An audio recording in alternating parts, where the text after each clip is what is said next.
भारतीय किसान लोक शक्ति महाराष्ट्र प्रदेश के नेतृत्व में एक राष्ट्रीय अध्यक्ष सम्माननीय शिवराज सिंह जी, इनके आदेश पर किसान नेता सम्माननीय हुकुमचंद जी आमधरे साहिब ने महाराष्ट्र के किसानों का कर्ज माफ करें, किसान की फसल के उचित भाव मिले, दिल्ली में चल रहे आंदोलन में सक्रिय रहने की अपील भारतीय किसान यूनियन लोक शक्ति के पदाधिकारियों से की। इस सभा में अध्यक्षता के साथ महाराष्ट्र प्रदेश अध्यक्ष सम्माननीय राजेंद्र जी पाठक, महाराष्ट्र प्रदेश महिला अध्यक्ष विद्या सेलुकर और महाराष्ट्र प्रभारी सिमताताई माटे, डॉक्टर श्रीकांत बनाबा कोड़े युवा अध्यक्ष महाराष्ट्र, इनकी अध्यक्षता में सभा आयोजित किया गया।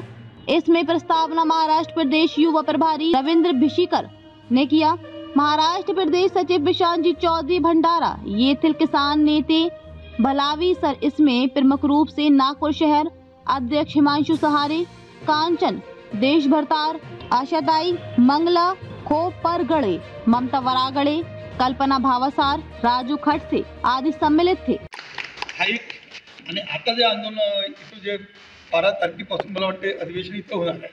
तर त्यांनाही त्याची वेळ घेणं, त्यांना निवेदन देणं, सॉरी 12ला त्यांचं मंत्रिमंडळ विस्तार, त्यांची तारीख पहिले 12च होती, ते त्यांनी थोडंसं ते मंत्रिमंडळासाठी 2-3 दिवस वाढवले आणि ते 15-16 घेऊन ते 20ला काय 20 एपिसोड पळायला लागतील,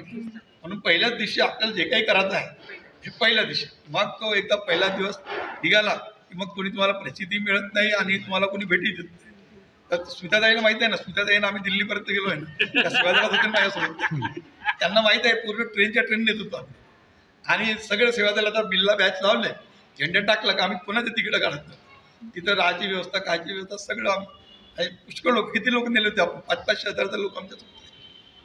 आणि मी तर अध्यक्षच होतो त्यावेळेला, शहराचा ग्रामीणचा यांचे वेगळे, म्हणून तुम्हाला कार्यकर्त्याला त्रास होतो, संघटनेला ताकद द्यायचं आहे, बळ द्यायचं आहे, तर आपल्याला थोडंसं पाऊल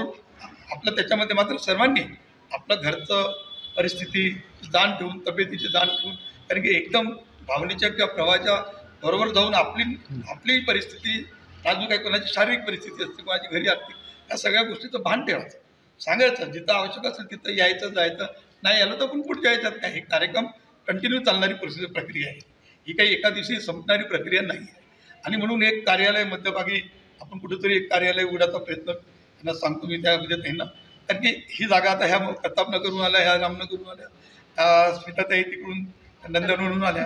हे ममताताई तिकडून वाटोड्यावरून आली,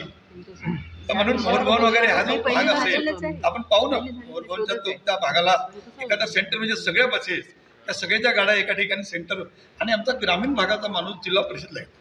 त्याच्यानंतर तो कोर्टात येतो, त्याच्यानंतर तो त्या भागात सिव्हिल लाईन सगळे ऑफिसेस आहे, एज्युकेशन ऑफिसेस आहे, मंत्र्याचे ऑफिसेस आहे,